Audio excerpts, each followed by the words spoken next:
చైనాలోని తియాన్జిన్ వేదికగా జరుగుతున్న 25వ షాంఘై సహకార సంస్థ శిఖరాగ్ర సదస్సు అధికారికంగా ప్రారంభమైంది. చైనా అధ్యక్షుడు షీ జిన్పింగ్ అధ్యక్షతన జరుగుతున్న ఈ సదస్సుకు భారత ప్రధాని నరేంద్ర మోదీ, రష్యా అధ్యక్షుడు వ్లాదిమిర్ పుతిన్ సహా వివిధ దేశాధినేతలు హాజరయ్యారు.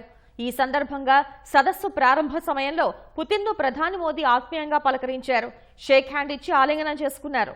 షాంఘై శిఖరాగ్ర సదస్సులో ప్రధాని మోదీ కీలక ప్రసంగం చేశారు. ఉగ్రవాద సమస్యపై ఎస్సీఓ సదస్సులో ప్రధాని మోదీ లేవనెత్తారు. పాకిస్తాన్ వైఖరిని ఎండగట్టారు. ఉగ్రవాదం, వేర్పాటువాదం సవాళ్లుగా మారాయని, వాటిని తరిమేద్దామని పిలుపునిచ్చారు. భారత అభివృద్ధిలో ఎస్సీఓ దేశాలు భాగస్వామ్యం కావాలని ఆహ్వానించారు. అందరం ఒకతాటిపైకి వచ్చి సంస్కరణలు ముందుకు తీసుకువెళ్లాల్సిన అవసరం ఉందన్నారు. टेररिज्म का बहुत ही घिनौना रूप देखा। इस दुख की घड़ी में जो मित्र देश हमारे साथ खड़े रहे, मैं उनका आभार व्यक्त करता हूं। यह हमला केवल भारत की अंतरात्मा पर ही आघात नहीं था, यह मानवता में विश्वास रखने वाले हर देश, हर व्यक्ति को खुली चुनौती थी। ऐसे में प्रश्न उठना स्वाभाविक है, क्या कुछ देशों द्वारा आतंकवाद का खुलेआम समर्थन हमें स्वीकार्य हो सकता है? एक्सेलेंसी, हमें स्पष्ट रूप से और एक स्वर में कहना होगा कि आतंकवाद पर कोई भी डबल स्टैंडर्ड स्वीकार्य नहीं होंगे। हमें मिलकर आतंकवाद का हर रंग में, हर रूप में विरोध करना होगा। ये मानवता के प्रति हमारा दायित्व है। एक्सेलेंसी, अब मैं दूसरे स्तंभ सी यानी कनेक्टिविटी पर अपने विचार रखना चाहूंगा।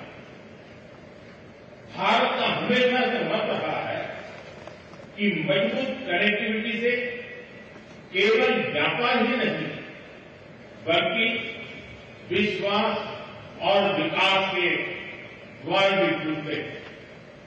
इसी सोच के साथ हम चाबहार पोर्ट और international north south transport corridor जैसे इनिशिएटिव पर काम कर रहे हैं।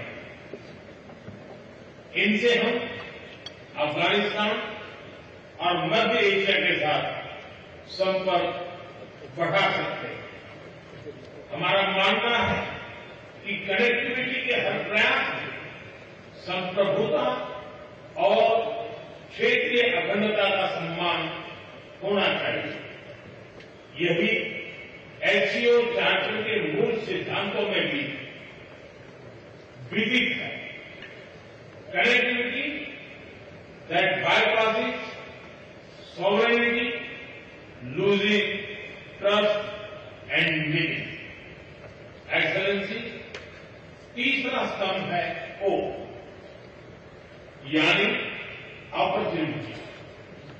Opportunity for cooperation and reform.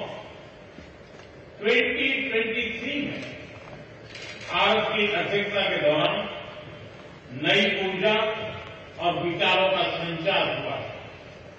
Startup और innovation, traditional medicine, youth empowerment, digital inclusion और शेयर्ड बुद्धिस्ट हेरिटेज जैसे नए विषयों को अपने सहयोग में जोड़ा।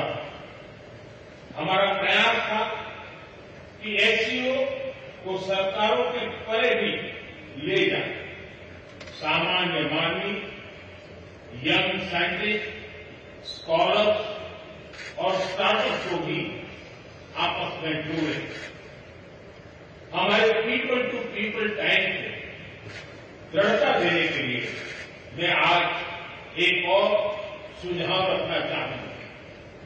एससीओ के अंतर्गत एक सिविलाइजेशन डायलॉग फोरम बनाया जाए।